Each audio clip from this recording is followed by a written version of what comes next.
मेरा नाम नीफा बीबी है।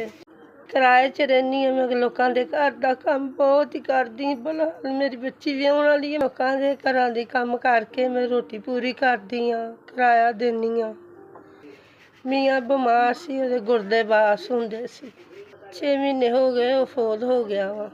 बच्ची की शादी की सी अगे भी मारते कुटते सी, कहते सी कदी कोई चीज़ लिया के दे, कदी मैं इन्ने जोगी नहीं सी आ गई। मारते कुटते सी, कदी कहते सी मोटरसाइकिल लिया दे, कदी कहती सी पैसे लिया के दे, कदी कहते कुछ लिया दे।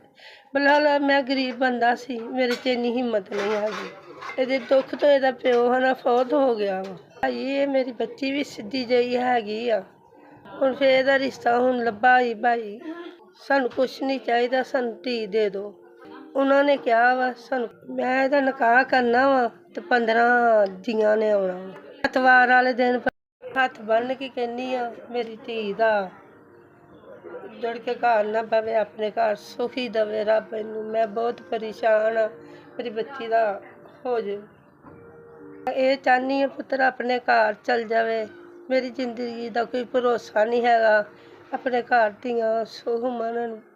ਤੁਹਾਡੀ ਮਿਹਰਬਾਨੀ ਆ, ਮੇਰੀ ਥੋੜੀ ਜਿਹੀ ਮਦਦ ਕਰ ਦਿਓ। ਮੈਨੂੰ ਤੁਹਾਡੇ ਵੱਲੋਂ ਨਾ 30,000 ਰੁਪਇਆ ਮਿਲਿਆ। ਬੱਚੀ ਦਾ ਨਾ ਮਹਿੰਦੀ ਆ ਅੱਜ, ਤੇ ਗਵਾਂਢੀਆਂ ਘਰ ਮਹਿੰਦੀ ਲਾਉਣ ਗਈ। ਬਾ ਉਹਦਾ ਨਿਕਾਹ ਹੀ ਅੱਲਾਹ ਤਾਲਾ ਤੁਹਾਨੂੰ ਤੰਦਰੁਸਤੀ ਦੇਵੇ, ਸਿਹਤ ਦੇ ਬਹੁਤ ਦੇਵੇ। ਮੇਰੀ ਟੈਨਸ਼ਨ ਮੁੱਕ ਗਈ। ਖੁਸ਼ੀਆਂ ਹੀ ਖੁਸ਼ੀਆਂ ਤੁਹਾਨੂੰ ਰੱਬ ਦਿਖਾਏ, ਬਹੁਤਾ ਦੇ। ਮੇਰੀ ਇਹੀ ਦੁਆ।